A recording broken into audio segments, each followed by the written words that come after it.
আমরা জানি যে 2029-এ লোকসভা ভোট, তাহলে 2029-এ আবার বিধানসভা ভোট কেন?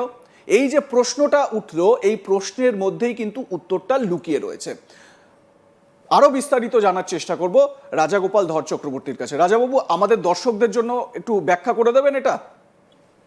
হ্যাঁ, দেখুন যে ওয়ান নেশন ওয়ান ইলেকশন, সারা দেশে একসঙ্গে ইলেকশন গুলো হবে, মানে প্রথম পর্যায়ে লোকসভা বিধানসভা একসঙ্গেই হবে, যাতে করে বারবার নির্বাচনের যে ধাক্কা আসে, খরচ হয় এবং একটা আমরা দেখেছি যে সরকার অনেকটা পঙ্গু হয়ে পড়ে, কেননা ইলেকশন অ্যানাউন্স করলে অনেক কাজ করা যায় না।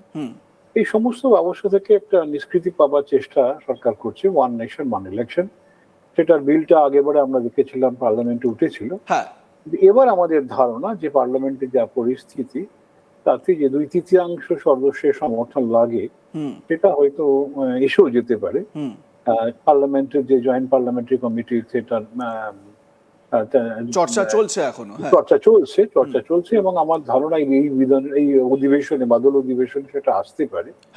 এবং হয়তো সবকিছু ঠিকঠাক থাকলে, বারবার বলছি, অনেক কিছু জিনিসের উপর নির্ভর করছে, 2029-ই হয়তো লোকসভা এবং রাজ্যসভা নির্বাচন একসঙ্গে হওয়ার সম্ভাবনা রয়েছে। তাই যদি হয় যে যাদের নির্বাচন 5 বছরের আগেই কিন্তু পশ্চিমবঙ্গ বিধানসভায় আবার নির্বাচন হওয়ার সম্ভাবনা রয়ে গেছে। 29 সালে লোকসভা রাজ্যসভা যদি একসঙ্গে হয়, এবং অন্য যে সমস্ত রাজ্যে হয়তো তার আগে নির্বাচন হওয়ার কথা, সেটা হয়তো তাদেরকে অ্যাসেম্বলি এক্সটেনশন করা হতে পারে যদি সংবিধান সংশোধন সেভাবে হয়, অথবা হয়তো রাষ্ট্রপতি শাসন জারি হতে পারে। সেটা ভবিষ্যতেই দেখা যাবে, বা কিভাবে সংশোধনটা হচ্ছে সেটা আমরা দেখলেই বুঝতে পারবো। তবে এখনো পর্যন্ত যা সরকার ইজ ইন হারি বোঝাই যাচ্ছে, এবং তৃণমূল ভাঙনের পরে যেটা মোটামুটি পরিষ্কার, একটা বড় সংখ্যক মানুষ যারা অপ্রত্যাশিত ভাবে, কেউ আগে ভাবিনি, এনসিপিআই এর নামে তারা ইন্ডিকে সমর্থন করবে বলে জানিয়েছে।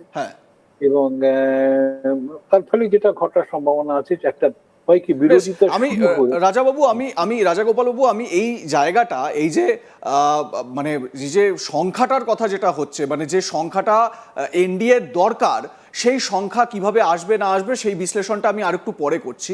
আমাদের দর্শকদের একটু এই এক দেশ এক নির্বাচন, এই বিষয়টা সম্পর্কে একটু আপনাদেরকে জানিয়ে রাখার চেষ্টা করি, কতগুলো ডেটা একটু আপনাদের সামনে তুলে ধরার চেষ্টা করি। আমরা প্রথম যে তথ্যটা, সেই তথ্যটা একটু তুলে ধরি আপনাদের সামনে স্ক্রিনে, যেখানে এই ওয়ান নেশন ওয়ান ইলেকশন কি বলা হচ্ছে। সংসদে এক দেশ এক আইন, আপনারা জানেন ইউসিসির জন্য তো তোড়জোড় চলছে, এবং এটা এক দেশ এক নির্বাচন।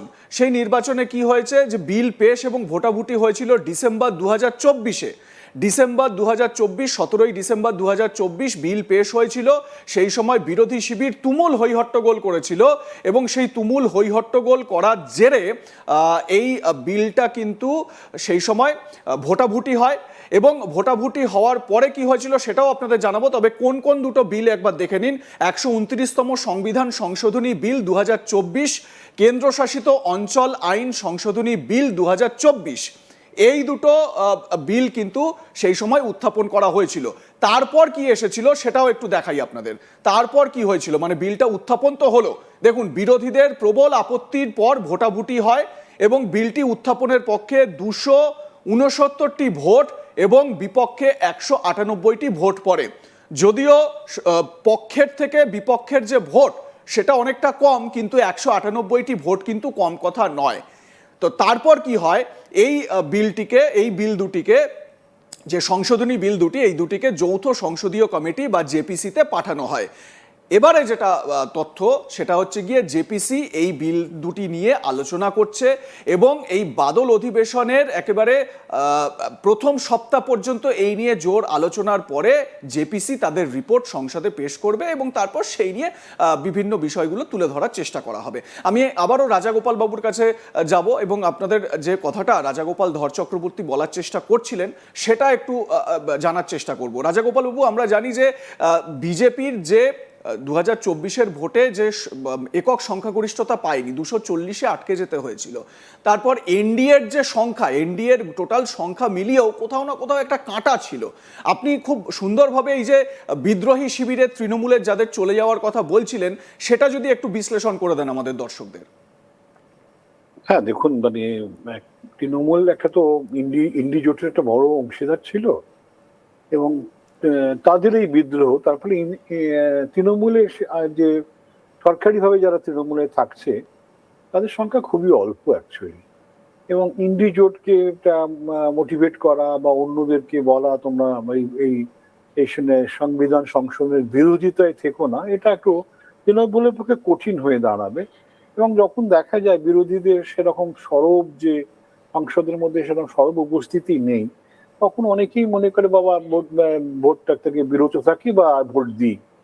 তো যদিও এই মুহূর্তে আমার যতদূর জানা আছে যে মোট আসন আছে বোধহয় 543টা লোকসভাতে, তার 2/3 হতে গেলে 362টা লাগে।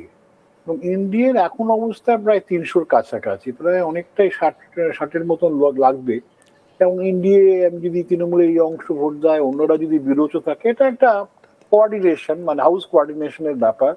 এবং সেখানে যে জয়েন্ট পার্লামেন্টারি কমিটির চেয়ারম্যান পিপি চৌধুরী রয়েছেন, তিনিও চরিত চালাচ্ছেন, কথাবার্তা হচ্ছে। রাজ্যসভায় কিন্তু অনেকটাই তৃণমূলের এনডিএর গ্যাপ হয়ে গেছে, যতটা আমার খেয়াল পড়ছে যে বোধহয় 100, ইন্ডিয়ার বর্তমান শক্তি বোধহয় 115 থেকে 120 কাছাকাছি, কিন্তু লাগবে 164টা মতন লাগবে, হ্যাঁ, 2/3 হতে গেলে। এখনো গ্যাপ আছে, মানে এই নয় যে এক্ষুনি ভোট হলেই তারা জিতে যাবে তা নয়, সংবিধান সংশোধন পাস হবে তা নয়, কিন্তু কোঅর্ডিনেশন করতে হবে যাতে করে অন্য যারা আছে তারা ভোটদানে বিরত থাকে, বয়কট করে। হ্যাঁ, সংশোধন যাই হোক, যা খুশি বলুক না কেন, সংসদে ভোট না দিলেই হলো। এই যে কোঅর্ডিনেশনের ব্যাপারটা, এটা অনেক দলই হয়তো করতে চাইবে, সবার সঙ্গেই কথাবার্তা চলছে। যদি দেখা যায় এবারও ফেলিওর হয়ে যাবে, তাহলে হয়তো সেই পর্যায়ে যাবে না। কিন্তু এখন যে জায়গায়, এবং দেখা গেল শিবসেনারও কিন্তু অংশ ভেঙেছে, বুঝেছে, এবং সবাই ভাঙছে এখন। তাহলে এই যে সংবিধান সংশোধন, এটা তো কোনো দলের পক্ষে যাবে না, এটা দেশের আর্থিক সাশ্রয় ঘটাবে, এবং একই সঙ্গে নির্বাচনের সংস্কার অত্যন্ত জরুরি। এটা আমেরিকা তো সব ভোট তো একসঙ্গে হয় না, আমেরিকাতে আমরা যে ভোটটা আমরা দেখেছি সেটা তো একসঙ্গে হয়, তাতে অসুবিধা কি হয়েছে? আমরা যদি সেখান থেকে সেরকম করতে পারি, তাহলে এতে দেশের উন্নয়ন হবে। এই যে কথাবার্তা সরকার যদি চালাচ্ছে, এবং অন্য নানান পার্টি, দক্ষিণের পার্টিগুলো তারাও কথাবার্তা বলছে, যদি কোনো জায়গায় একটা রাজি করানো যায়, হয়তো নানান বাধ্যবাধকতার কারণে তারা যদি ভোট না দেয়, এগেইনস্ট ফেভারে ভোট না দিতে চায়, সংসদে উপস্থিত থেকো না, তাই না? অনেক ধরনের মাধ্যম তো আছে, আমরা দেখে এসেছি। কোনটা কিভাবে ব্যবহৃত হবে আমরা সেটা আগামী দিন সেই ধরনের জায়গায় আসছে কিনা। তবে খুব একটা বাধা দেবার জায়গায়, যেমন তৃণমূল ইত্যাদি যারা দলগুলো ছিল ব্যাপকভাবে বাধা দিত, কংগ্রেস তো বাধা দেবে তার ঐতিহ্যের নানান কারণ দেখিয়ে, কিন্তু অন্য ছোট দলগুলো যদি কিছুটা দূরে সরিয়ে রাখা যায়,